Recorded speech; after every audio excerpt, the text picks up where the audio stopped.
नमस्कार दोस्तों, स्वागत है आपका। आज हम बात कर रहे हैं विप्रो लिमिटेड और विप्रो के बारे में। लगातार कमेंट आ रहे थे और मैं वीडियो अभी बना रहा हूँ मार्केट क्लोजिंग के बाद। तो आप क्लियरली यहाँ पे देख सकते हैं कि विप्रो लिमिटेड और विप्रो एडीआर जिसको कहते हैं, ये करीब करीब 11.61% के साथ इसने क्लोजिंग दी। करीब करीब 12% के साथ ये आज मार्केट आवर में ही गिर चुका था। अगर हम विप्रो लिमिटेड की बात करें तो इसकी भी आप क्लोजिंग देखेंगे तो 51 रुपये नीचे 505 रुपये के आसपास है। इसको भी आप अगर क्लियरली देखेंगे तो 9 से 10% तक की गिरावट आज थी। गिरावट क्यों थी इसको हम आगे डिस्कस करेंगे। एक बार इसके टेक्निकल को देख लेते हैं। ये 1 महीने का चार्ट आपके सामने खुला हुआ है। आप इसको देख सकते हैं स्टार्टिंग से ही कि इस महीने इसने 500 रुपये के नीचे से चीज़ें शुरू की थी और 500 के नीचे से शुरू करने के बावजूद ये करीब करीब 580 रुपये तक के यहाँ पे गया था। 580 का इसने हाई लगाया था इस महीने और ये फिर से दोबारा क्वार्टर के जैसे इसके रिजल्ट आए जून क्वार्टर के, ये शुक्रवार को भी गिरा क्योंकि शुक्रवार को मार्केट आवर में ही आ गए थे। और दूसरी बात, आज इसको आप 9 से 10% तक की देखेंगे। अब इसको एक बार हम देख लेते हैं कि ये क्यों गिर रहा है।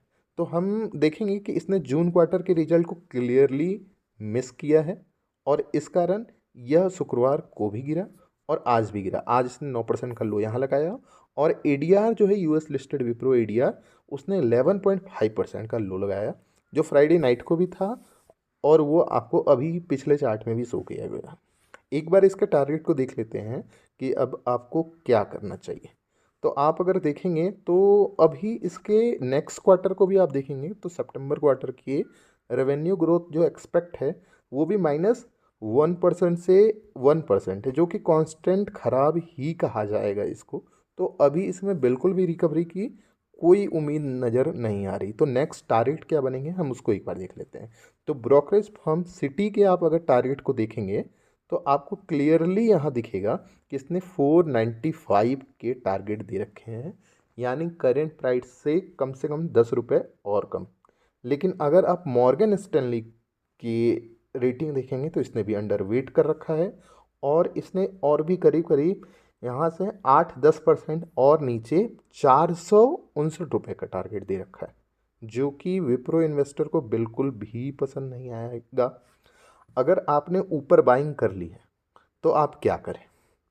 अगर आपने ऊपर बाइंग कर ली है और अगर आपके पास 5 से 10% तक लॉस में है तो हमारी सलाह होगी कि आप एक बार यहाँ से निकल जाएं और अगर यहाँ से नीचे आता है तो आप एक बार फ्रेश एंट्री लेने की भी कोशिश कर सकते हैं। और जो अगर कहीं प्रॉफिट में है तो उनको तो इस प्राइस पे निकल ही जाना चाहिए।